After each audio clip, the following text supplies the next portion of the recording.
माननीय मंत्रीगण, विधायकगण, सांसदगण और इस पूरे कार्यक्रम में उपस्थित इस क्षेत्र के सभी सम्मानित बहनों और भाइयों, आज हम सब के लिए बहुत ही प्रसन्नता का विषय है जब ग्वालियर में नए एयरपोर्ट का शुभारंभ संपन्न हो रहा है। मैं समझता हूं कि इतना बड़ा एयरपोर्ट भवन बनना किसी भी शहर का देश के अन्य भागों से हवाई सेवा का जुड़ना, यह उस शहर के जीवन स्तर के बदलाव लाने में बहुत मददगार होता है। आज ग्वालियर बड़े एयरपोर्ट की श्रेणी में आ गया है। फ्लाइट की दृष्टि से भी कम फ्लाइट ग्वालियर में नहीं है और आज प्रधानमंत्री नरेंद्र मोदी जी के दृढ़ संकल्प और दूरगामी विजन के परिणाम स्वरूप हमारे अपने नागरिक उड्डयन मंत्री ज्योतिरादित्य सिंधिया जी ने जहां एक और आज ग्वालियर के एयरपोर्ट को पूरा किया है, वहीं देश के तमाम सारे एयरपोर्ट आज प्रधानमंत्री जी के कर कमलों से लोकार्पित हो रहे हैं। यह हम सब के लिए बहुत ही प्रसन्नता की बात है और इसलिए मैं समझता हूं कि इस मौके पर मंच पर मंगूभाई पटेल साहब बैठे, मुख्यमंत्री जी बैठे, सिंधिया जी बैठे और मुख्य प्रेरणा के रूप में प्रधानमंत्री नरेंद्र मोदी जी उपस्थित होने वाले हैं। इस मौके का हम जोरदार तालियों के साथ अपने ग्वालियर में स्वागत करें, उनके प्रति धन्यवाद प्रेषित करें। मुझे इस बात की भी प्रसन्नता है कि जब ग्वालियर एयरपोर्ट बना तो आम तौर पर सीमेंट और ईंट, रेता और बजरी से किसी भी भवन का बनना तो आसान होता है, लेकिन अगर भवन प्राणविहीन हो तो मजा नहीं आता। सिंधिया जी की सूझबूझ और उनके विजन के परिणाम स्वरूप आज इस एयरपोर्ट में आप देखेंगे तो इस एयरपोर्ट में ग्वालियर का किला भी दिखेगा, तेली का मंदिर भी दिखेगा, सास बहू का मंदिर भी दिखेगा, जय विलास भी दिखेगा, मोती महल भी दिखेगा, ग्वालियर का संगीत भी दिखेगा, ग्वालियर की संस्कृति भी दिखेगी। समूचे ग्वालियर को एयरपोर्ट की बिल्डिंग में समाविष्ट करके जो उसको प्राणवान बनाने की एक सफलतम कोशिश की है, उसके लिए मैं ज्योतिरादित्य सिंधिया जी को हृदय से बहुत बहुत धन्यवाद देना चाहता हूं। एक और विशेषता, आम तौर पर हम लोग जब अपना मकान बनाते हैं तो किसी का मकान 50-30 के प्लॉट में होता है, कोई 60-40 में बनाता है, कोई 100x50 में बनाता है, तो उसको बनाने में भी 2-3 साल का समय लगता है। लेकिन 600 करोड़ रुपए से ऊपर की लागत की इस पूरी बिल्डिंग को सिंधिया जी ने कोशिश करके मात्र 16 महीने के भीतर खड़ा कर दिया। इसकी तारीफ समूचे देश में निश्चित रूप से होनी चाहिए। और आज मेरे लिए एयरपोर्ट तो आनंद का विषय है ही, लेकिन हम सब जानते हैं कि आज एयरपोर्ट परिसर में राजमाता विजयाराजे सिंधिया की प्रतिमा का भी लोकार्पण हुआ है। राजमाता जी के प्रति इस अंचल ही नहीं, पूरे देश के लोगों की श्रद्धा रही है। वो बहुत गरीब परिवर्तन थी, संवेदनशील थी, जनता के लिए समर्पित थी। और जब जब कोई आफत ग्वालियर अंचल पर आती थी तो उस जमाने में मुझे अच्छे से ध्यान है, कोई अपेक्षा नहीं करता था कि मध्य प्रदेश सरकार का मंत्री उनकी तकलीफ का निवारण करने आएगा।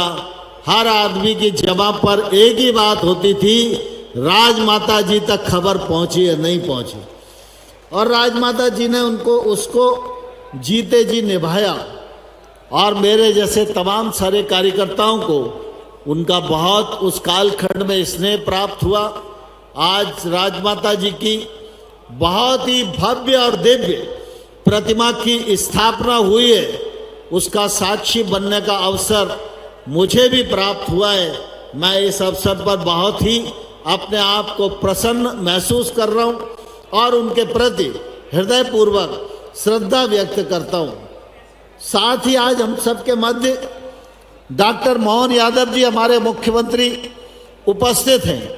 हम सब इस बात को भली भांति जानते हैं कि डॉक्टर मोहन यादव जी अत्यंत संवेदनशील व्यक्ति हैं।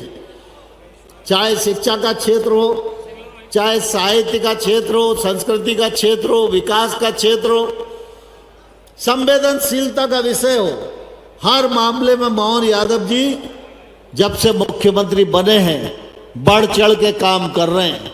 मैं दो ही उदाहरण देना चाहता हूँ।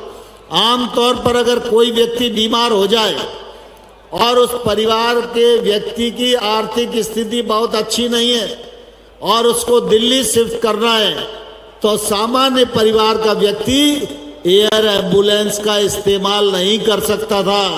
मोहन यादव जी ने आम आदमी के लिए एयर एम्बुलेंस की सुविधा उपलब्ध करा के एक बड़ा काम किया है। उसका जितना अभिनंदन किया जाए उतना मैं समझता हूँ कमी है। एक प्रार्थना इस अवसर पर आपसे करते हुए अपनी वाणी को विराम देता हूँ। आज राजमाता जी की जो प्रतिमा यहाँ स्थापित हुई है, मेरे सामने दाईं ओर, बाईं ओर और पीछे तक जो लोग बैठे हुए दोनों हाथ ऊपर खड़े करके तालियां बजाकर जोरदार हम अपने श्रद्धा सुमन राजमाता जी के चरणों में प्रस्तुत करें। बहुत बहुत धन्यवाद। बहुत बहुत धन्यवाद माननीय अध्यक्ष महोदय जी श्री नरेंद्र सिंह तोमर जी।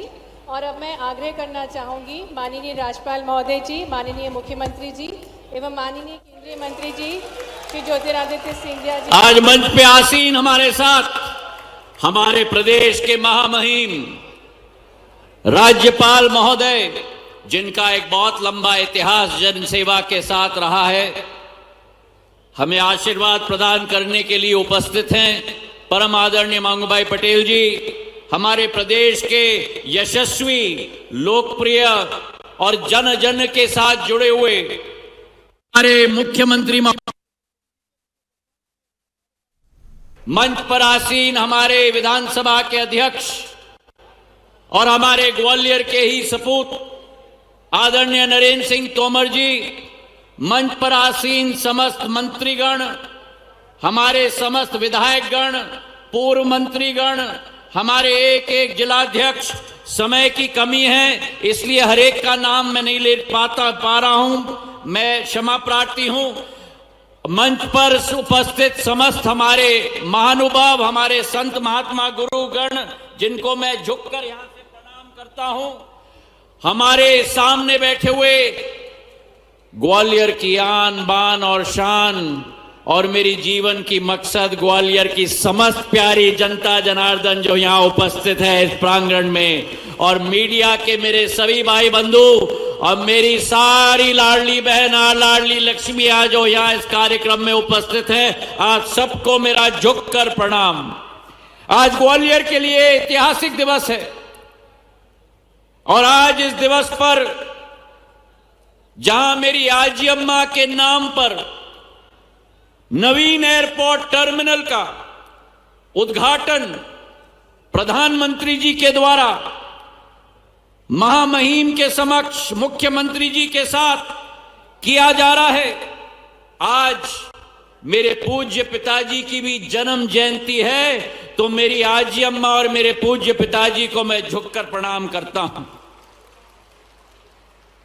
आज का दिन एक महत्वपूर्ण दिन है और कहा जाता है हमारे इतिहास में कि वही व्यक्ति में नेतृत्व की क्षमता है जो देख पाए कि अगर एक योजना की शुरुआत हो पाए, उससे आने वाले भविष्य में एक एक व्यक्ति, गरीब, वंचित, पीड़ित, व्यापारी, एक एक व्यक्ति की प्रगति और विकास का मार्ग कैसे प्रशस्त किया जाए।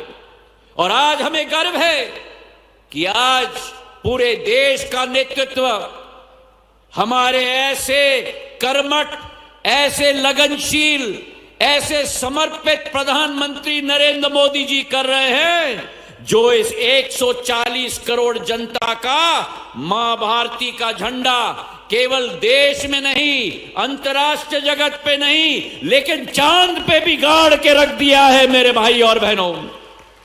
और आज एक नया इतिहास रचा जा रहा है देश के अंदर, जहां एक ही कार्यक्रम से, जहां आपका और हमारा ग्वालियर का भव्य टर्मिनल का उद्घाटन हो रहा है, वही देश के अंदर 15 एयरपोर्ट टर्मिनल। 75 वर्ष में यह कभी नहीं हुआ कि एक कार्यक्रम में 15 एयरपोर्ट टर्मिनल, 9,811 करोड़ रुपए के 5 नए एयरपोर्ट, 7 नए टर्मिनल, 3 टर्मिनलों का भूमि पूजन, 15 एयरपोर्ट्स का कार्यक्रम एक साथ प्रधानमंत्री जी के उपस्थिति में किया जा रहा है। उत्तर प्रदेश में 6 एयरपोर्ट्स, आजमगढ़, अलीगढ़, श्रावस्ती, मुरादाबाद, चित्रकूट, लखनऊ। मध्य प्रदेश में 2 एयरपोर्ट, ग्वालियर और जबलपुर। महाराष्ट्र में 2 एयरपोर्ट, शिवाजी महाराज की राजधानी पुणे और कोल्हापुर। कर्नाटक में 2 एयरपोर्ट, हुबली, बेलगावी। आंध्र प्रदेश में कडप्पा, पंजाब में आदमपुर और सर्वश्रेष्ठ देश की राजधानी में दिल्ली का एयरपोर्ट का नया टर्मिनल। कुल मिलाकर 15 एयरपोर्ट टर्मिनल के उद्घाटन और शिलान्यास एक ही दिवस में, एक ही कार्यक्रम में। यह नया इतिहास प्रधानमंत्री जी के द्वारा रचा जा रहा है मेरे भाई और बहनों।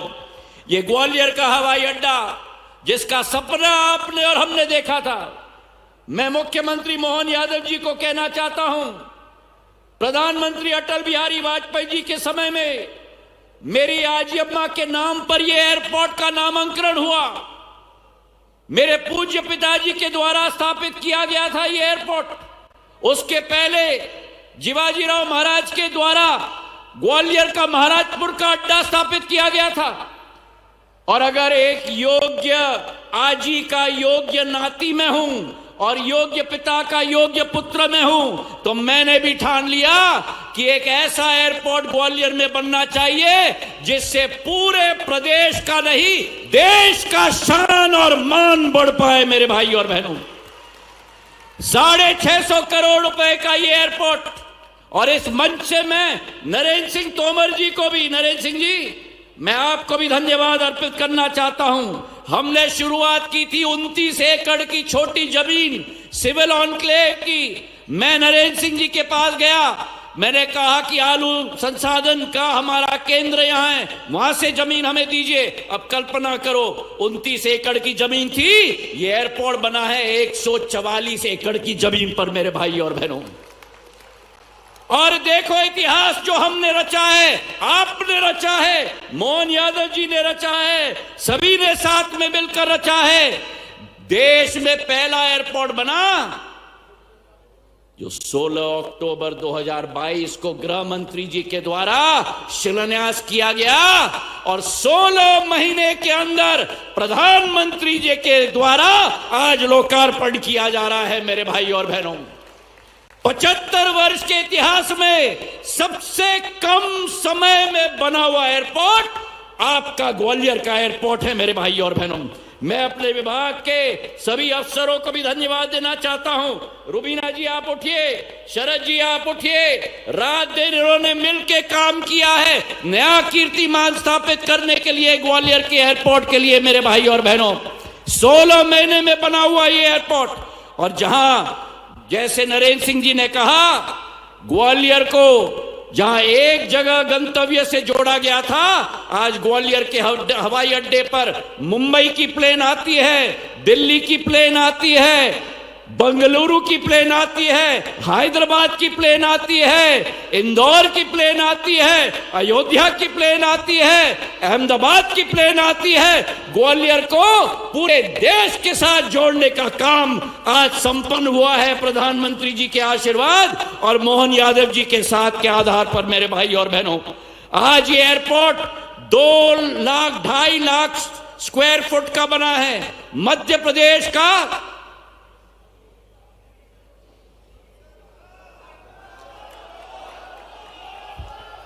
अभी सुनाई नहीं दिया, मध्य प्रदेश का सबसे बड़ा एयरपोर्ट है मेरे भाई और बहनों। एक नया स्तंभ गाड़ के हमने ग्वालियर में रख लिया है। अंदरूनी तौर पर पूरे ग्वालियर का इतिहास, बाहर आप खंबे पे देखो तो मानसिंह महल की बदक और पूरी मीनाकारी काम की आकृति दिखती है।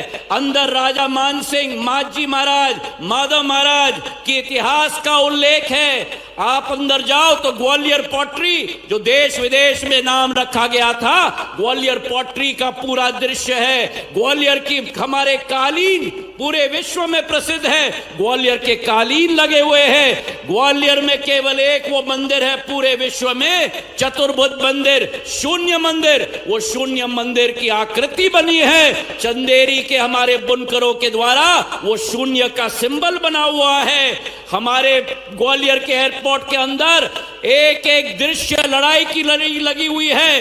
वडगांव में जब अंग्रेजों को परास्त माजी महाराज ने किया था 13 जनवरी 1799 में, उस लड़ाई का दृश्य रखा हुआ है। तो मोहन यादव जी जो सदैव संस्कृति और इतिहास के गुरु हैं, आज उनको इस एयरपोर्ट को देखकर भी बहुत रुचि होगी और आप सब लोगों को होगी, इसका मुझे विश्वास है। मध्य प्रदेश आगे बढ़े। नागर विमानन क्षेत्र में 4 विमानतल थे हमारे मध्य प्रदेश में, ग्वालियर, इंदौर, भोपाल और जबलपुर। आज जबलपुर का 1 लाख स्क्वायर फुट का विमानतल का उद्घाटन हो रहा है, और उसी के साथ साथ 3 नए विमानतल बनने जा रहे हैं। रीवा, सतना और नरोत्तम जी बैठे हुए हैं यहाँ, दतिया का भी एयरपोर्ट बनने जा रहा है। उसी के साथ उज्जैन में हमारे मुख्यमंत्री मोहन यादव जी ने आदेश दिया तो उज्जैन में भी हम लोग एक नया एयरपोर्ट बनाने जा रहे हैं, और गुना और शिवपुरी में भी 45 करोड़ रुपए का एयरपोर्ट बनने जा रहा है। मेरे भाई और बहनों, जो प्रदेश में केवल 4 एयरपोर्ट थे, आने वाले दिनों में 10 एयरपोर्ट बन जाएंगे। कोने कोने में हमारा विमानतल बनेगा। जिस मध्य प्रदेश को केवल 12 शहरों से जुड़ाया गया था 3 साल के अंदर, आज मध्य प्रदेश 31 शहरों से जुड़ा हुआ है। जिस मध्य प्रदेश में केवल 490 विमान थे हर हफ्ते, आज उस मध्य प्रदेश में 1000 विमान आते हैं हर हफ्ते में। मेरे भाई और बहनों, प्रधानमंत्री जी के नेतृत्व में हमारा ग्वालियर आगे बढ़ रहा है, हमारा मध्य प्रदेश आगे बढ़ रहा है। और यह विश्वास मैं आपको दिलाता हूं, मैंने सदैव आपको कहा है, आपका सैनिक हूं, आपका बेटा हूं, आपका भाई हूं। ग्वालियर चंबल संभाग का झंडा विकास और प्रगति के मार्ग में प्रधानमंत्री जी के नेतृत्व में मोहन यादव जी के साथ मिलकर हम पूरे देश में गाड़ के रखेंगे, यह विश्वास मैं आपको दिलाता हूं। हमारा ग्वालियर ऐतिहासिक ग्वालियर, हमारा ग्वालियर बदलता ग्वालियर, नया एयरपोर्ट टर्मिनल बन चुका, नया रेलवे स्टेशन बन रहा है, नया एलिवेटेड रोड 17 किलोमीटर का 1800 करोड़ का बन रहा है, मल्टी स्पेशलिटी अस्पताल बन गया, 1000 बिस्तर का अस्पताल बन गया। आने वाले दिनों में बाड़ा की सुंदरता बढ़ गई। हमारी मल्टी लेवल कार पार्किंग बढ़ गई। ग्वालियर से आगरा का एक्सप्रेसवे गडकरी साहब के द्वारा मंजूर हो रहा है 6,500 करोड़ का। ग्वालियर से दिल्ली आप 3 घंटे में पहुंच जाओगे मेरे भाई और बहनों। और इसी के साथ वेस्टर्न एक्सप्रेसवे हो, ISBT हो। हमारा ग्वालियर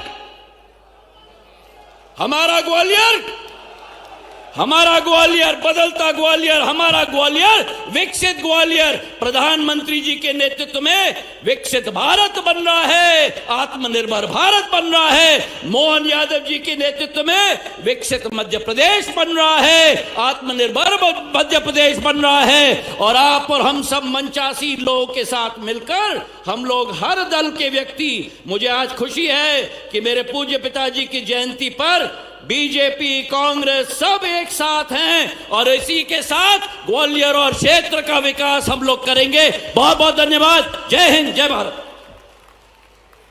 बहुत बहुत धन्यवाद माननीय केंद्रीय मंत्री जी आपके ऊर्जावान वचनों के लिए। और मैं अब आग्रह करना चाहूंगी माननीय राज्यपाल महोदय जी, माननीय मुख्यमंत्री जी, माननीय केंद्रीय मंत्री जी से कि वे रिमोट का बटन दबाकर मुख्यमंत्री जन कल्याण संबल योजना 2.0 के अंतर्गत 30,591 श्रमिक परिवारों को 678 करोड़ की अनुग्रह सहायता राशि अंतरित करने की कृपा करें।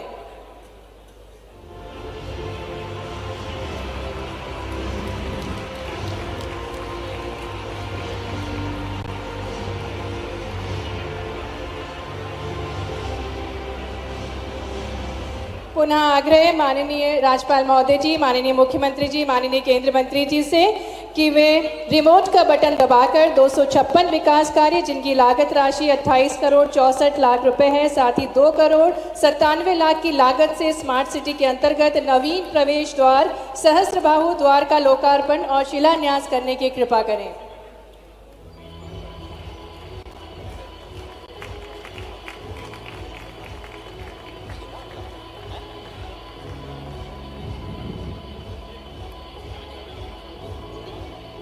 मैं आग्रह करना चाहूंगी हमारे प्रदेश के मुखिया यशस्वी मुख्यमंत्री जी डॉक्टर मोहन यादव जी से कि वे हम सभी को संबोधित करें आपकी जोरदार तालियों के बीच। आइए आग्रह करें माननीय मुख्यमंत्री जी से कि वे हम सभी को अपने ओजस्वी वचनों से अभिभूत करें।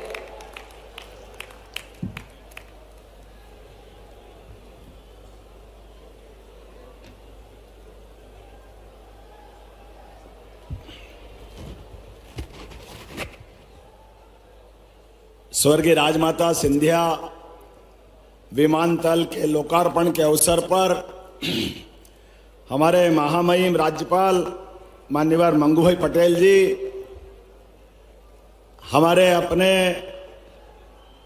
यशस्वी नागरिक उड्डयन मंत्री माननीय सिंधिया जी, विधानसभा अध्यक्ष माननीय नरेंद्र सिंह जी तोमर जी, लगातार प्रवास के कारण मैं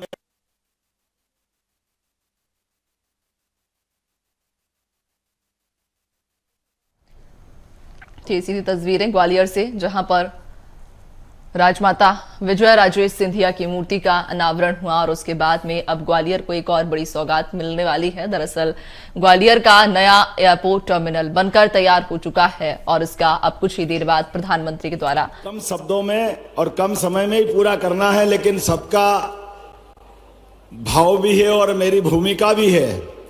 पूरा मंच सबको प्रणाम करते हुए जोरदार तालियां बजाएं समूचे अतिथियों के लिए। और आज का दिन कई कारणों से बहुत विशेष है।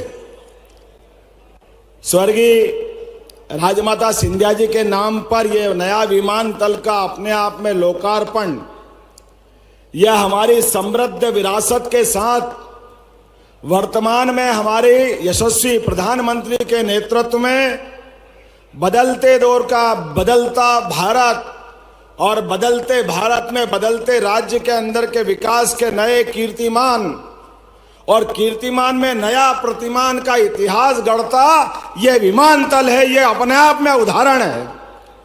जितना इसका गौरवशाली इतिहास ग्वालियर का है, उतनी कलात्मकता के साथ अंदर की सारी एक एक चीजों पर जो काम किया गया है वो वाकई अद्भुत है। एक बार जोरदार ताली बजाएं इस नाते से कि राजमाता जी के जीवन का जो उनने अपने जीवन की एक धारा बनाई थी, जो उनका व्यक्तित्व था, उसके आधार पर और आज एक और सुखद संयोग है, विकास के मामले में स्वर्गीय श्रीमंत माधवराव सिंधिया जी का भी नाम पूरे देश में अत्यंत सम्मान से लिया जाता है। एक बार उनको भी हम स्मरण कर रहे हैं। और माननीय सिंधिया जी ने कहा है, मुझे भी मजा आता है इतिहास की बात करने में। ग्वालियर घराना माननीय हम सब जानते श्रीमंत शिवाजीराव महाराज साहब के समय संकल्प उनने लिया, बाजीराव जी ने कदम बढ़ाए, लेकिन मुगलों से चट्टान की तरह मुकाबला करने के लिए सदैव ग्वालियर घराना यहां से अपनी भूमिका अदा करता रहा। उस कठिन काल में भी एक नहीं कई उदाहरण भरे पड़े हैं, जहां यहां के हमारे वीर रणबांकुरों ने, यहां की हमारी सेना ने जाकर के दिल्ली को भी धूल चटा करके अपनी ताकत का एहसास कराया है। यह हमारा हजारों साल का इतिहास। और यहां नहीं उस चुनौती के काल में जो बताया गया, एक एक मंदिरों के नाम लिए, एक एक स्थान की बात कही है जो इस एयरपोर्ट में दिखाई देती है, वो यहां से नहीं, यहां से लगा करके जहां तक हमारी उत्तर भारत की सीमाएं घूम रही है, जहां जहां हमारी इस रियासत से संबंध था, यहां से पहले उज्जैन राजधानी थी। उज्जैन के सभी बाबा महाकाल के मामले में एक बार जोरदार जयकारा लगाए, बोले महाकाल महाराज की। आज महाकाल का, महालोक का पूरा परिसर जिस प्रकार से हम सब देख के आनंदित होते हैं, उसके केंद्र बिंदु में जो बाबा महाकाल का मंदिर है, वो हमारे श्रीमंत महाराज जी द्वारा निर्मित था। जोरदार अभिनंदन करें उस काल को लेकर के भी। और आज अद्भुत गौरव जुड़ रहा है, यहां विमानतल का लोकार्पण हो रहा है, उज्जैन के एयरपोर्ट की घोषणा हो रही है। जोरदार तालियां बजाएं माननीय सिंधिया जी के लिए। आज ही इसी स्थान पर यहां के बाद लगातार एक के बाद और विभाग के काम भी होंगे, लेकिन हवाई जहाज की बात रहे तो यशस्वी प्रधानमंत्री के नेतृत्व में हवाई चप्पल वालों को भी नहीं भूल सकते, गरीब को भी नहीं भूल सकते, सबको लेकर चलने की सरकार यशस्वी प्रधानमंत्री की सरकार है और हमारी सरकार है। एक बार जोरदार तालियां बजा नरेंद्र मोदी जी के लिए। 10 साल से गरीब मजदूरों की जो मजदूरी की दर एक जैसी थी, हम उनको बढ़ा करके पहले अकुशल श्रमिकों की मासिक मजदूरी 1625 थी, उसे बढ़ाकर हम 11,450 करने की घोषणा कर रहे हैं। यहीं से अर्धकुशल की 1764 थी, उसको बढ़ाकर के 12,446 करने की यहीं से घोषणा कर रहे हैं। हमारे खेतीहर मजदूर जो खेती करते थे, हर महीने उनकी मजदूरी थी 1396 रुपए, अब उनको बढ़ा के 9,160 रुपए करने की यहीं से घोषणा कर रहे हैं। हम अपने गरीब वर्ग का भी पर्याप्त ध्यान रख रहे हैं।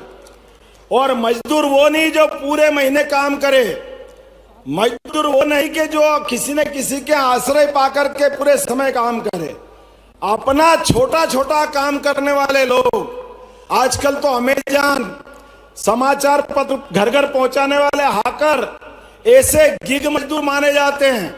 उन गिग मजदूरों के लिए जो छुट्टा पार्ट टाइम में काम करते हैं, वो बाद में काम छोड़ देते हैं, ऐसे या बाद में भी जीवन बदल सकते हैं, उन सबको भी संबल की योजना में ला करके सारा लाभ उनको भी दिया जाएगा। इसकी घोषणा भी अपनी सरकार कर रही है। जोरदार अभिनंदन करें उन मजदूरों के लिए भी। और इनके माध्यम से पहले दिव्यांगता के आधार पर, मृत्यु के आधार पर जो हम 1 लाख की सहायता देते थे, अब ऐसे मजदूरों के लिए भी 4 लाख की सहायता देने की घोषणा हमारी सरकार द्वारा की जा रही है।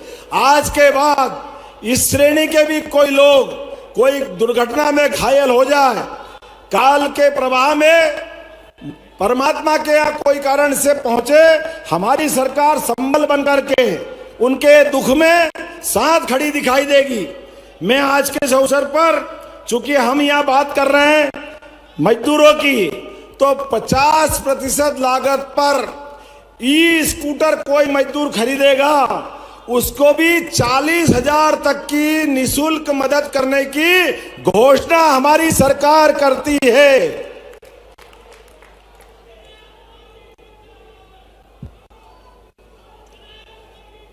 लाइन से घोषणाएं तो बहुत सारी है। यहां आज ही आज लगभग संबल योजना के माध्यम से 678 करोड़ रुपए की राशि सभी हमारे श्रमिक बंधुओं के खाते में डालने की आज कार्रवाई संपन्न की। जोरदार ताली बजाएं अपने भाई बहनों के लिए। विभिन्न विभागों के 31.62 करोड़ के 257 विकास कार्यों की भी यहीं पर लोकार्पण करने की कार्रवाई की गई है। आज जहां हमने इस एयरपोर्ट पे स्वर्गीय राजमाता सिंधिया का इतिहास कौन नहीं जानता है, स्वर्गीय महाराज माधवराव सिंधिया को कौन नहीं जानता है। पहले 1971 में अगर भारतीय जनता पार्टी ने अपने कदम बढ़ाए तो पहली विजय जहां जहां मिली वो हमारा गुना, जहां स्वर्गीय माधवराव सिंधिया पहली बार जीते, भिंड स्वर्गीय राजमाता सिंधिया जी जीती, और ग्वालियर स्वर्गीय भारत रत्न अटल बिहारी वाजपेयी ने जनसंघ का झंडा फहराया था। ग्वालियर की धरती वो अद्वितीय धरती है जिसके आधार पर भारतीय जनता पार्टी ने, जैसे एयरपोर्ट धीरे धीरे बढ़ रहा है, ऐसे भारतीय जनता पार्टी जनसंघ के जमाने से धीरे धीरे जब बढ़ने लगी तो सबसे पहले आश्रय जहां मिला, ऐसी स्वर्गीय राजमाता सिंधिया जी का आश्रय मिला। जोरदार तालियां बजाएं हमारी अपनी राजमाता के लिए, जिनके नाम पर यह हमारा एयरपोर्ट का शुभारंभ हुआ है। वास्तव में जब मां की प्रतिमा हमारे सामने दिखी तो लगा कि वास्तव में हमारी अपनी राजनीतिक यात्रा का ये वात्सल्य मिल गया, ये प्रेम मिल गया। आज के इस अवसर पर महामहिम हमारे बीच बैठे हैं। जोरदार अभिनंदन करो माननीय महामहिम हमारे गंगूभाई पटेल साहब का, जिनका सदैव अच्छे कामों में इसी प्रकार का आशीर्वाद मिलता है। और आज यहां के बाद कोर्ट बिल्डिंग लगभग 111 करोड़ की लागत से विभिन्न प्रकार की कोर्ट बिल्डिंग का लोकार्पण होगा और अनेकानेक कार्यक्रम है। लेकिन कार्यक्रम से हम थकने वाले भी नहीं हैं, ना रुकने वाले हैं। विकास के मामले में यशस्वी प्रधानमंत्री के नेतृत्व में गरीब से गरीब आदमी के जीवन में बदलाव लाकर हवाई चप्पल से हवाई जहाज तक जिस भी क्षेत्र में काम करना पड़े, काम की रफ्तार पिछड़ने नहीं देंगे। उसी प्रकार से व्यक्तिगत जीवन में भी जिस जिस जगह जहां जरूरत पड़े सरकार हमेशा खड़ी दिखाई देगी। आने वाले समय में हमारे सभी देवस्थान, हमको मालूम है अभी जनवरी में अयोध्या के लिए बोलिए जय जय श्री राम, इधर से आवाज नहीं है जय जय श्री राम, उधर की आवाज, दोनों में कंपटीशन करते जय जय श्री राम। हमको मालूम है अगर एयरपोर्ट का उद्घाटन हो रहा है तो हमारा इतिहास भगवान राम का 17 लाख साल पुराना इतिहास है। उस समय भी विमान था। राम राज्य जब आते तो राम राज्य के लिए विमान की अत्यंत आवश्यकता लगती है।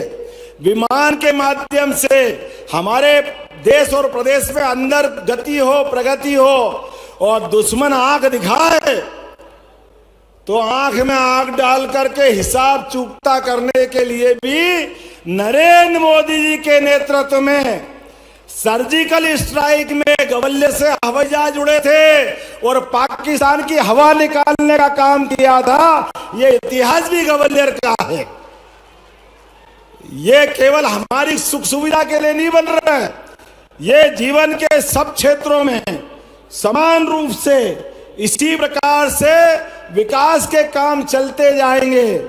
आज के इस अवसर पर जोरदार ताली बजा करके पूरे कार्यक्रम के साथ विकास के मामले में हम सब संकल्प करें। विकास का क्रम यही जारी रहेगा। बहुत बहुत धन्यवाद। भारत माता की जय। बहुत बहुत धन्यवाद माननीय मुख्यमंत्री जी। और निरंतर मध्य प्रदेश विकास की ओर अग्रसर बढ़ रहा है और चहुमुखी विकास की ओर आगे बढ़ रहा है। और अब हम कार्यक्रम में वर्चुअली जुड़ने जा रहे हैं मुख्य कार्यक्रम स्थल से, जहां पर हमारे यशस्वी प्रधानमंत्री जी हम सभी को संबोधित करेंगे।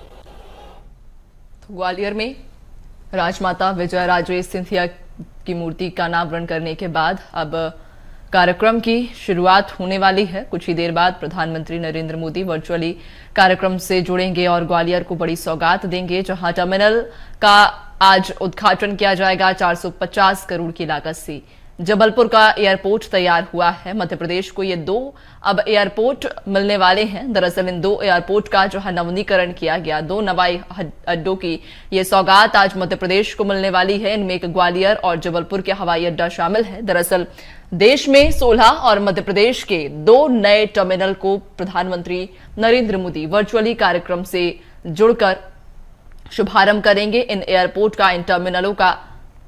और अब प्रधानमंत्री कार्यक्रम से वर्चुअली जुड़ चुके हैं। विजन से मिला है नया जीवन, नई स्फूर्ति। नमामि गंगे के अंतर्गत 1114 करोड़ रुपए की 3 सीवरेज परियोजनाएं प्राणदायिनी गंगा की धारा को बनाएगी स्वच्छ और निर्मल। यशस्वी प्रधानमंत्री जी की प्रेरणा से शुरू हो रही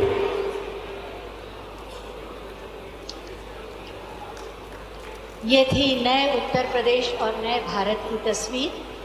आज ही गाजीपुर से कड़ीघाट रेलवे की बड़ी लाइन का शुभारंभ हो रहा है।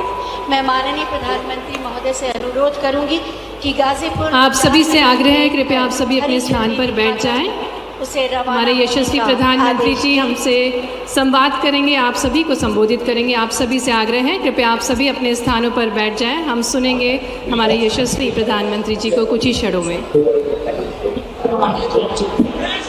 गाजीपुर कड़ीघाट रेलवे की बड़ी लाइन का शुभारंभ। गाजीपुर ट्रेन अपने गंतव्य की ओर रवाना। माननीय प्रधानमंत्री महोदय के आशीर्वाद के साथ हरी झंडी का इशारा पाते हुए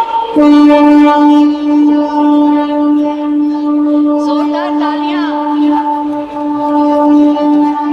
इस नई शुरुआत के लिए।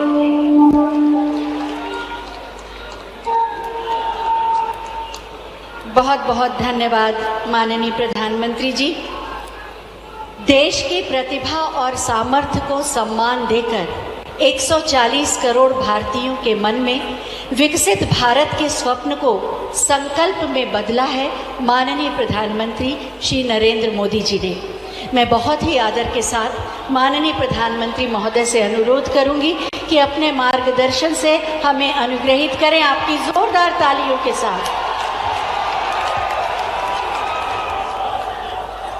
भारत माता की मंच पर उपस्थित उत्तर प्रदेश के मुख्यमंत्री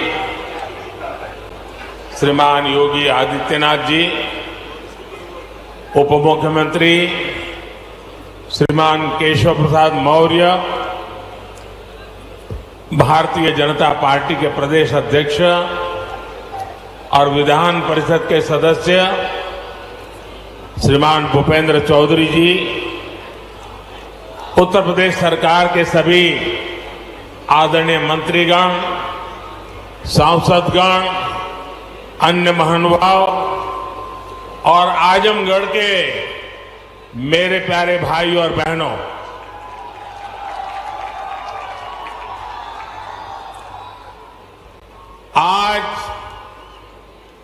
आजमगढ़ का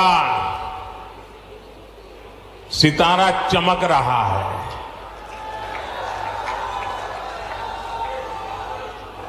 एक जमाना था जब दिल्ली से कोई कार्यक्रम हो और देश के अन्य राज्य उसके साथ जुड़ते थे। आज आजमगढ़ में कार्यक्रम हो रहा है और देश के अलग अलग कोने से हजारों लोग हमारे साथ जुड़े हुए हैं।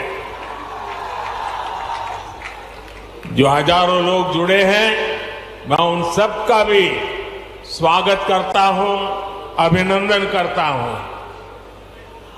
साथियों,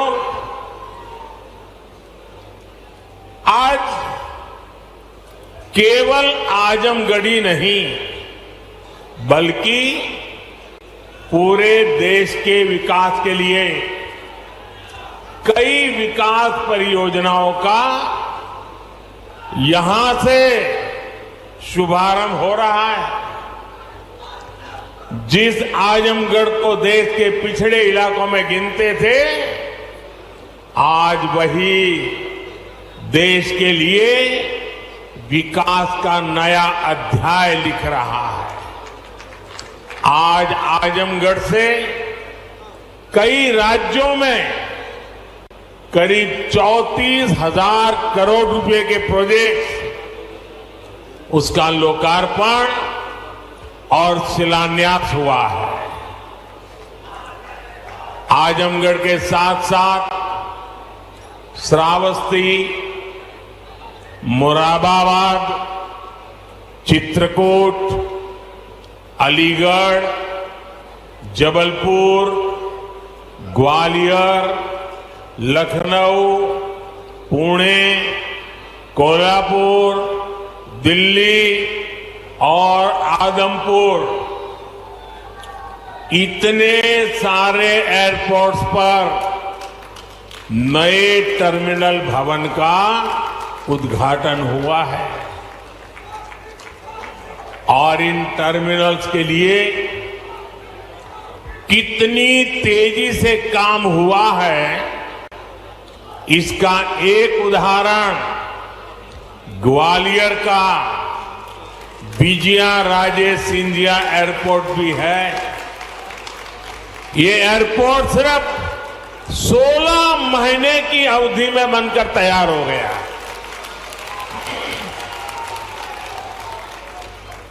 आज कडप्पा, बेलगावी और हुबली, ये 3 हवाई अड्डों पर नए टर्मिनल भवनों का शिलान्यास भी किया गया है।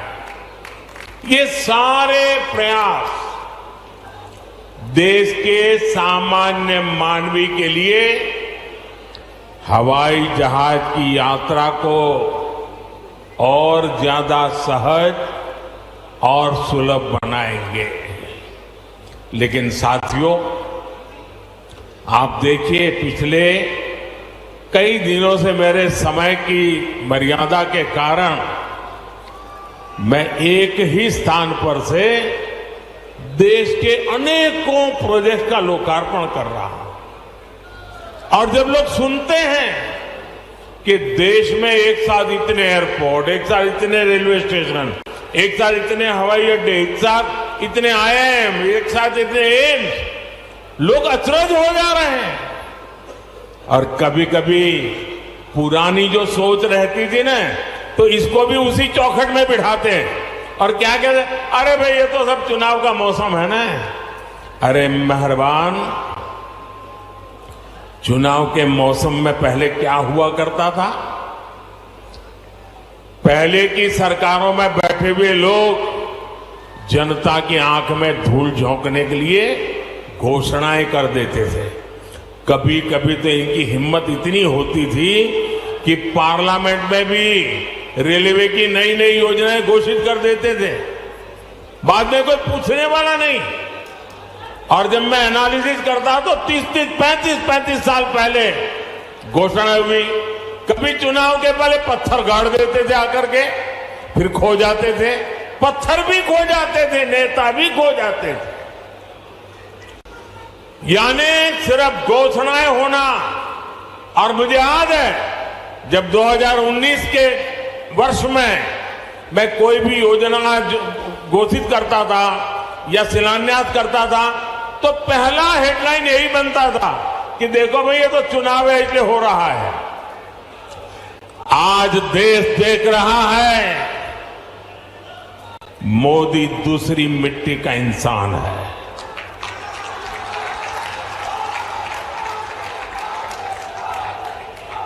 उन्नीस में भी जो हमने शिलान्यास किए वो चुनाव के लिए नहीं किए थे। आज उसको धरातल पर उतरते हुए देख सकते हैं, उद्घाटन कर चुके हैं। और आज 24 में भी कोई मेहरबानी करके इसको चुनाव के चश्मे से न देखें। ये विकास की मेरी अनंत यात्रा का अभियान है और मैं 2047 तक देश को विकसित भारत बनाने के संकल्प के लिए तेज गति से दौड़ रहा हूं, तेज गति से देश को दौड़ा रहा हूं। दोस्तों,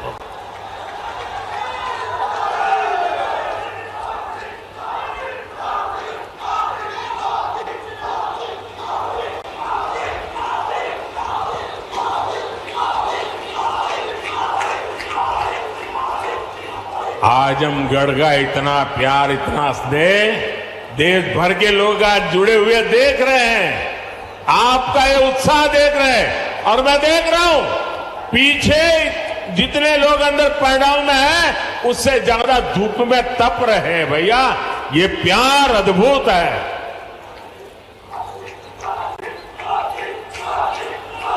साथियों, एयरपोर्ट, हाईवे और रेलवे से जुड़े इंफ्रास्ट्रक्चर के साथ साथ पढ़ाई, पानी और पर्यावरण से जुड़े विकास कार्यों को भी यहां नई गति मिली है।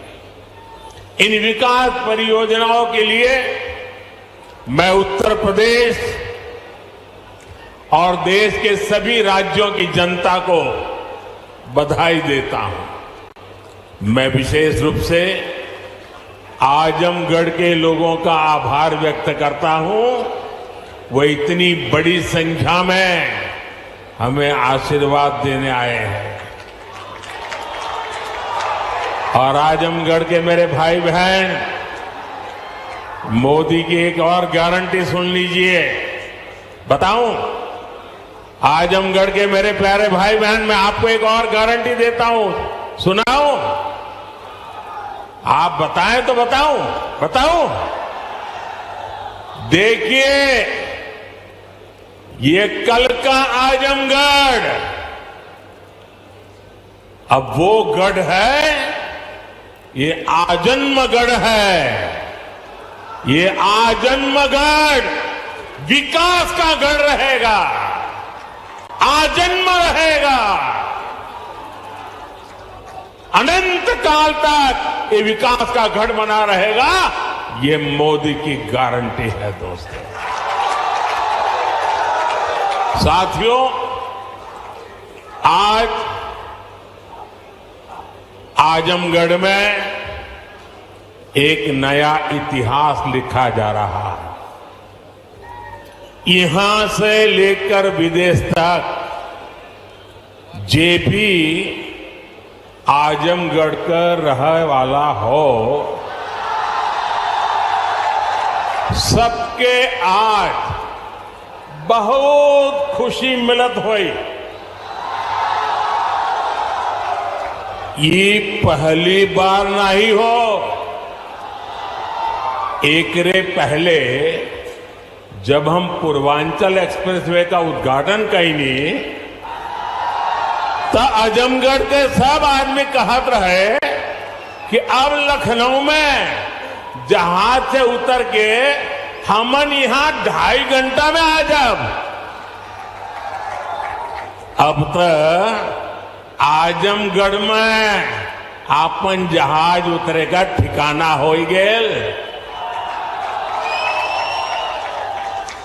एकरे अलावा मेडिकल कॉलेज और यूनिवर्सिटी बनने के कारण पढ़ाई और दवाई के इंतजाम के लिए भी बनारस जाए का जरूरत कम पड़ी। साथियों, आपका ये प्यार और आजमगढ़ का ये विकास जातिवाद, परिवारवाद और वोट बैंक के भरोसे बैठे इंडी गठबंधन की नींद उड़ा रहा है।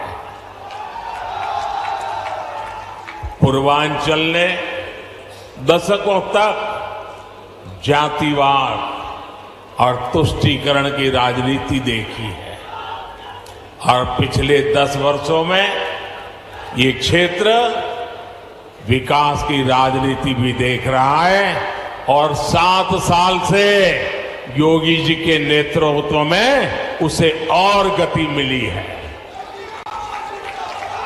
यहां के लोगों ने माफिया राज और कट्टरपंथ के खतरों को भी देखा है और अब यहां की जनता कानून का राज भी देख रही है।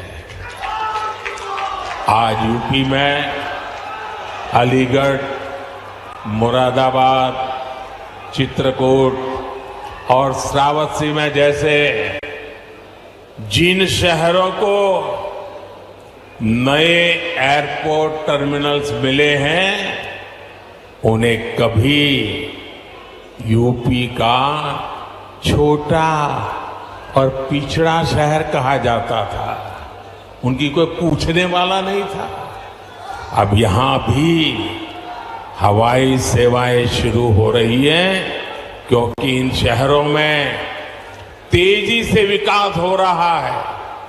यहां औद्योगिक गतिविधियों का विस्तार हो रहा है। जिस तरह हमारी सरकार जन कल्याण की योजनाओं को मेट्रो शहरों से आगे बढ़ाकर छोटे शहरों और गांव देहात तक ले गई, वैसे ही आधुनिक इंफ्रास्ट्रक्चर के काम को भी हम छोटे छोटे शहरों तक ले जा रहे हैं।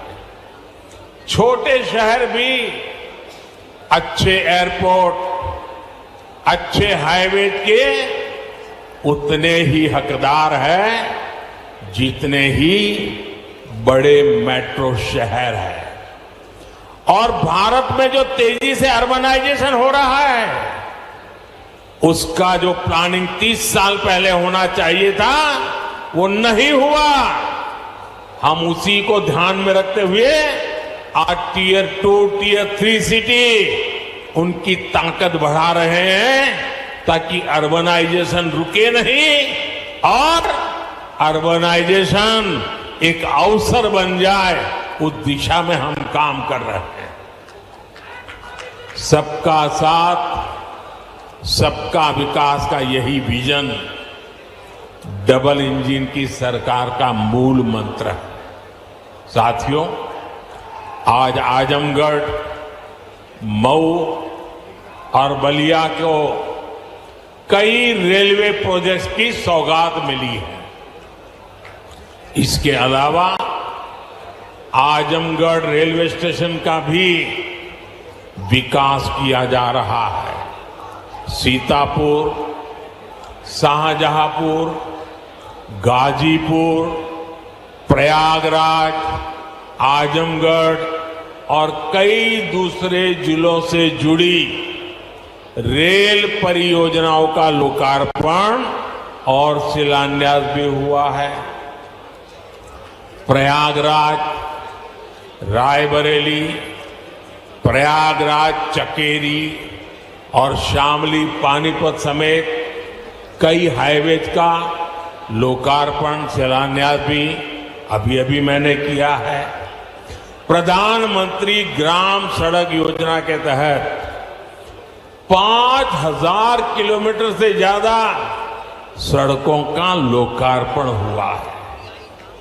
ये बढ़ती हुई कनेक्टिविटी पूर्वांचल के किसानों के लिए, यहाँ के नौजवानों और उद्यमियों के लिए एक सुनहरा भविष्य लिखने जा रही है।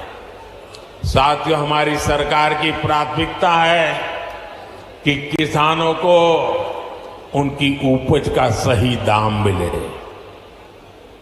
आज पहले की तुलना में कई गुना बढ़ी हुई एमएसपी दी जा रही है।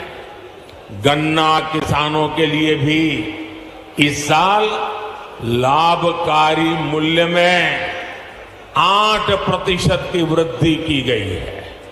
अब गन्ने का लाभकारी मूल्य 315 रुपये से बढ़कर 340 रुपये प्रति क्विंटल हो गया है। आजमगढ़ तो गन्ना बेल्ट में गिना जाता है। आप लोगों को याद है ना कि कैसे इसी उत्तर प्रदेश में जो सरकार चलाते थे ना, वो गन्ना किसानों को कैसे तरसाते थे, कैसे रुलाते थे। उनका पैसा ही तरसा तरसा कर दिया जाता था और कभी कभी तो मिलता भी नहीं था। ये भाजपा की सरकार है जिसने गन्ना किसानों का हजारों करोड़ का बकाया खत्म कराया है। आज गन्ना किसानों को सही समय पर गन्ने का मूल्य मिल रहा है। गन्ना किसानों की मदद के लिए सरकार ने और भी नए क्षेत्रों पर बल दिया है। पेट्रोल में मिलाने के लिए गन्ने से इथेनॉल बनाया जा रहा है। खेत में जो पराली है उससे बायोगैस बन रही है। इसी यूपी ने चीनी मिलों को कोड़ियों के दाम बिकते और बंद होते देखा है। अब चीनी मिलें भी शुरू हो रही हैं और गन्ना किसानों का भाग्य भी बदल रहा है। केंद्र सरकार जो पीएम किसान सम्मान निधि दे रही है, उसका लाभ भी यहां के किसानों को मिला है।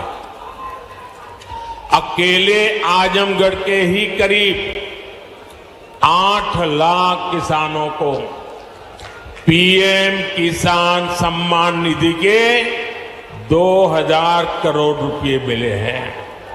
साथियों, इतने बड़े स्तर पर विकास की इतनी तेज रफ्तार तभी मुमकिन होती है जब सरकार सही नियत और ईमानदारी से काम करती है। भ्रष्टाचार में डूबी परिवारवादी सरकारों में इतने बड़े पैमाने पर विकास कार्य असंभव था। पिछली सरकारों में आजमगढ़ और पूर्वांचल ने पिछड़ेपन की तकलीफें नहीं उठाई, बल्कि उस दौर में यहां की छवि खराब करने में भी कोई कमी नहीं छोड़ी गई। और योगी जी ने अभी बहुत बढ़िया वर्णन किया है, कि मैं रिपीट नहीं कर रहा हूं। जिस तरह पहले की सरकारों में यहां आतंक को, बाहुबल को संरक्षण दिया गया, वो पूरे देश ने देखा है।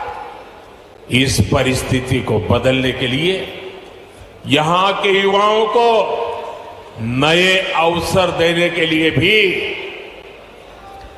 डबल इंजन सरकार लगातार काम कर रही है। हमारी सरकार में यहां युवाओं के लिए महाराजा सुहेलदेव राज्य विश्वविद्यालय की नींव रखी गई, उसका शुभारंभ भी किया गया। आजमगढ़ मंडल के हमारे युवाओं को लंबे समय से शिक्षा से लिए बनारस, गोरखपुर या प्रयागराज जाना पड़ता था।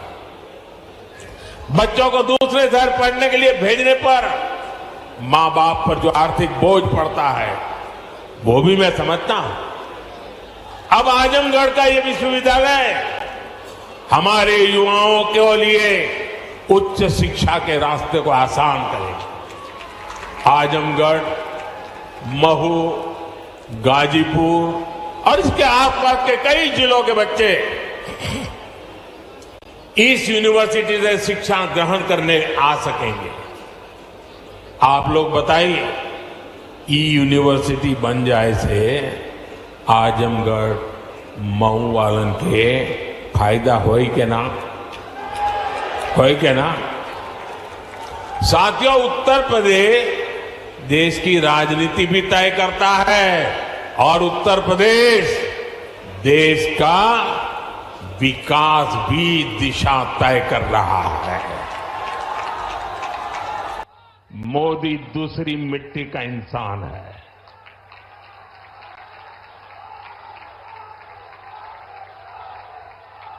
उन्नीस में भी जो हमने शिलान्यास किए वो चुनाव के लिए नहीं किए थे। आज उसको धरातल पर उतरते हुए देख सकते हैं, उद्घाटन कर चुके हैं। और आज 24 में भी कोई मेहरबानी करके इसको चुनाव के चश्मों से न देखें। ये विकास की मेरी अनंत यात्रा का अभियान है और मैं 2047 तक देश को विकसित भारत बनाने के संकल्प के लिए तेज गति से दौड़ रहा हूं, तेज गति से देश को दौड़ा रहा हूं। दोस्तों,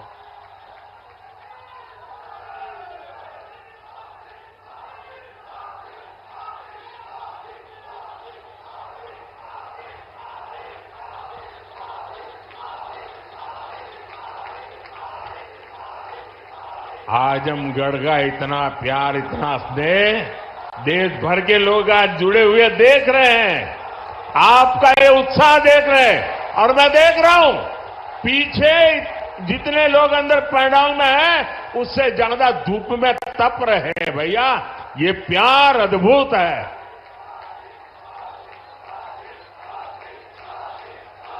साथियों, एयरपोर्ट, हाईवे और रेलवे से जुड़े इंफ्रास्ट्रक्चर के साथ साथ पढ़ाई, पानी और पर्यावरण से जुड़े विकास कार्यों को भी यहां नई गति मिली है। इन विकास परियोजनाओं के लिए मैं उत्तर प्रदेश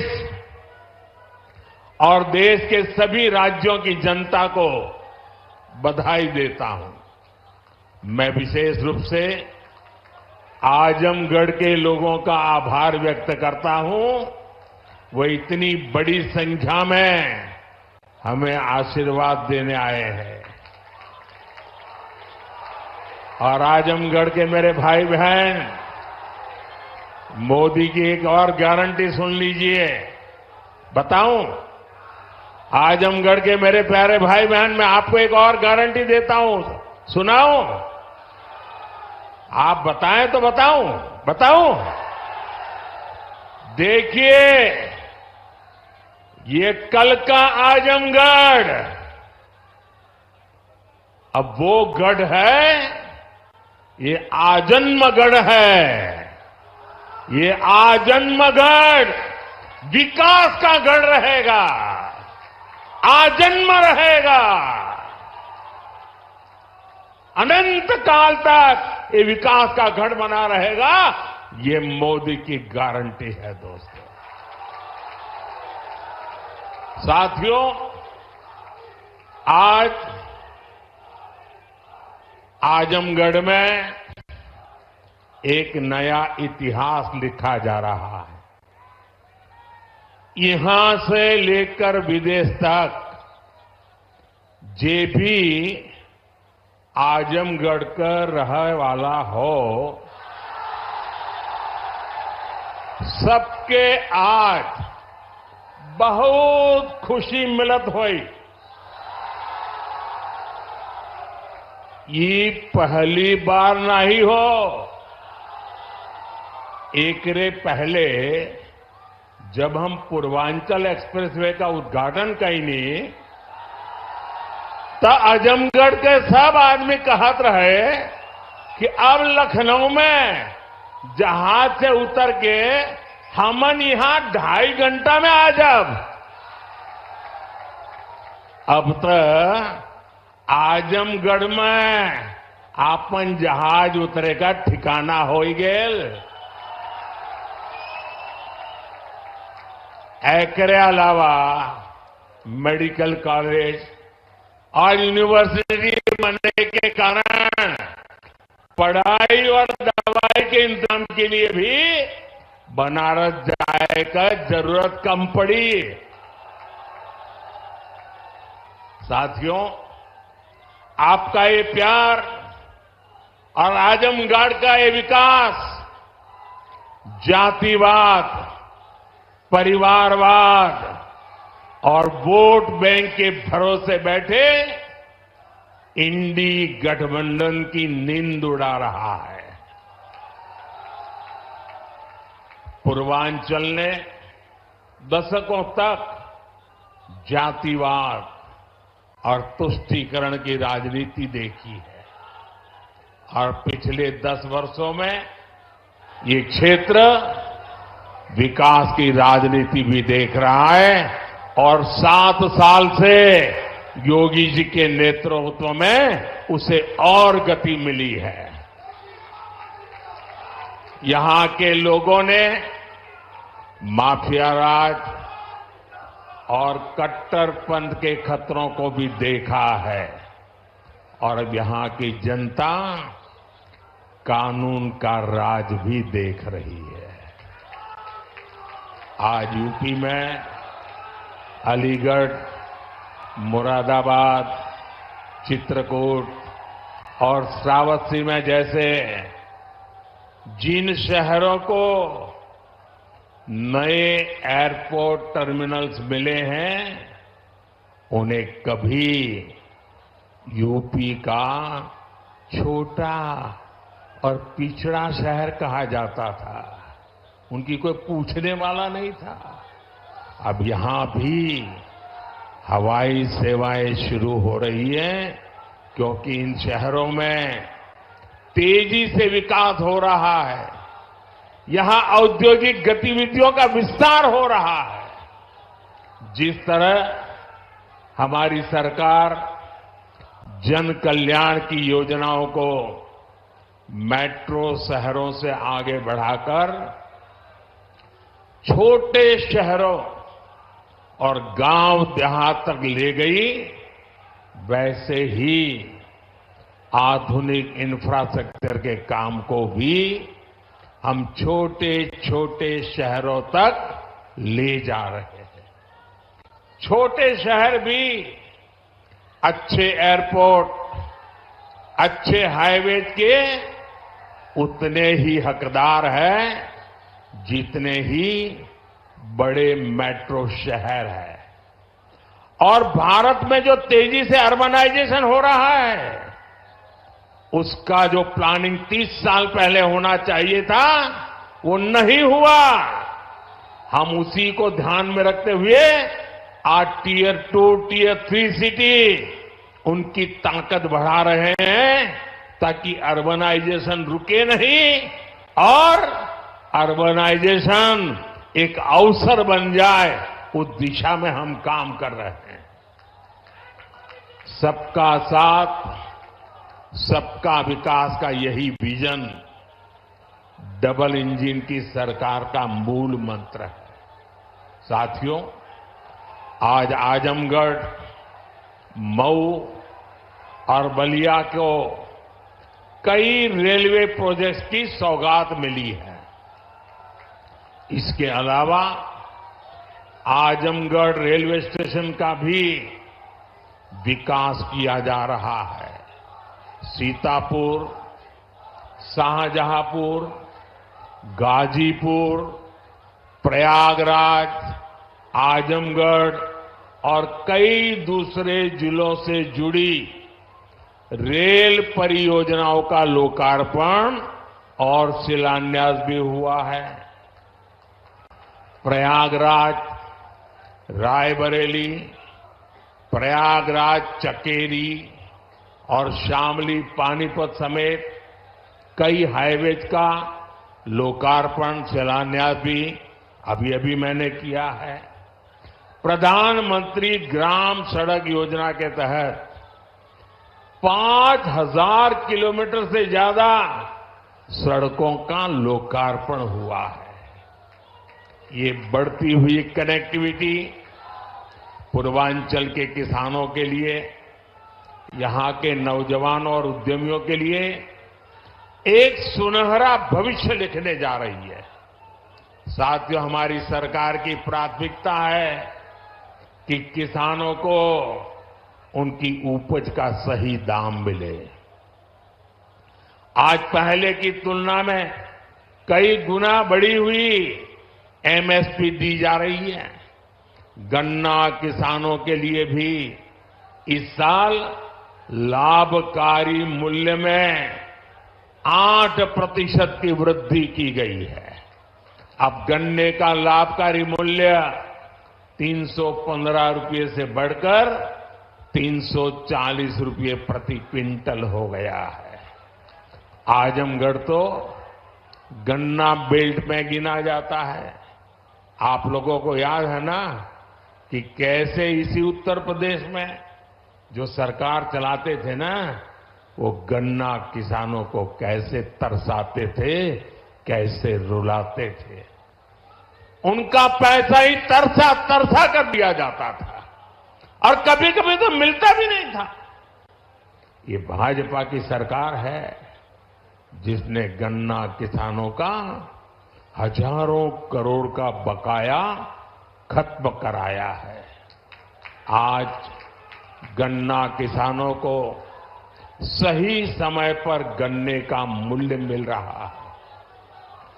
गन्ना किसानों की मदद के लिए सरकार ने और भी नए क्षेत्रों पर बल दिया है।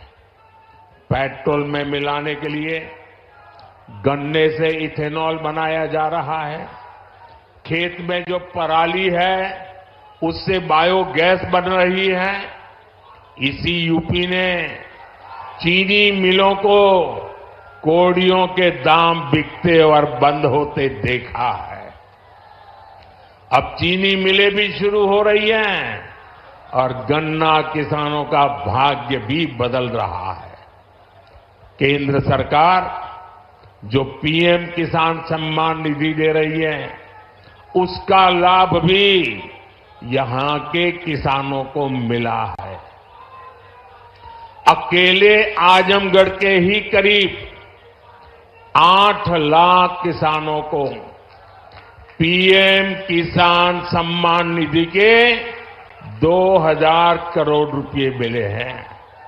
साथियों, इतने बड़े स्तर पर विकास की इतनी तेज रफ्तार तभी मुमकिन होती है जब सरकार सही नियत और ईमानदारी से काम करती है। भ्रष्टाचार में डूबी परिवारवादी सरकारों में इतने बड़े पैमाने पर विकास कार्य असंभव था। पिछली सरकारों में आजमगढ़ और पूर्वांचल ने पिछड़ेपन की तकलीफ ही नहीं उठाई, बल्कि इस दौर में यहां की छवि खराब करने में भी कोई कमी नहीं छोड़ी गई। और योगी जी ने अभी बहुत बढ़िया वर्णन किया है, इसमें रिपीट नहीं कर रहा हूं। जिस तरह पहले की सरकारों में यहां आतंक को, बाहुबल को संरक्षण दिया गया, वो पूरे देश ने देखा है। इस परिस्थिति को बदलने के लिए यहां के युवाओं को नए अवसर देने के लिए भी डबल इंजन सरकार लगातार काम कर रही है। हमारी सरकार में यहां युवाओं के लिए महाराजा सुहेलदेव राज्य विश्वविद्यालय की नींव रखी गई, उसका शुभारंभ भी किया गया। आजमगढ़ मंडल के हमारे युवाओं को लंबे समय से शिक्षा से लिए बनारस, गोरखपुर या प्रयागराज जाना पड़ता था। बच्चों को दूसरे शहर पढ़ने के लिए भेजने पर मां बाप पर जो आर्थिक बोझ पड़ता है वो भी मैं समझता हूं। अब आजमगढ़ का ये विश्वविद्यालय हमारे युवाओं के लिए उच्च शिक्षा के रास्ते को आसान करेगा। आजमगढ़, महू, गाजीपुर और इसके आसपास के कई जिलों के बच्चे इस यूनिवर्सिटी से शिक्षा ग्रहण करने आ सकेंगे। आप लोग बताइए, ई यूनिवर्सिटी बन जाए से आजमगढ़, मऊ वालन के फायदा होई के ना? होई के ना? साथियों, उत्तर प्रदेश देश की राजनीति भी तय करता है और उत्तर प्रदेश देश का विकास भी दिशा तय कर रहा है। यूपी में जब से डबल इंजन सरकार आई है, यूपी की तस्वीर और तकदीर दोनों बदले हैं। आज उत्तर प्रदेश केंद्रीय योजनाओं को लागू करने में सबसे अच्छा प्रदर्शन करने वाला राज्यों में है। इसलिए मैं नहीं कह रहा हूं कि मैं उत्तर प्रदेश का सांसद हूं। आंकड़े बोल रहे हैं, हकीकत बता रही है कि आज उत्तर प्रदेश अग्रिम पंक्ति में आके खड़ा हो गया है। बीते वर्षों में डबल इंजन की सरकार ने उत्तर प्रदेश में लाखों करोड़ रुपए के विकास कार्य कराए हैं। इससे ना सिर्फ यूपी का इंफ्रास्ट्रक्चर बदला है, बल्कि युवाओं के लिए लाखों नए अवसर बने हैं। आज यूपी की पहचान रिकॉर्ड मात्रा में आ रहे निवेश से हो रही है। आज यूपी की पहचान ग्राउंड ब्रेकिंग सेरेमनी से हो रही है। आज यूपी की पहचान एक्सप्रेसवे के नेटवर्क और हाईवे से हो रही है।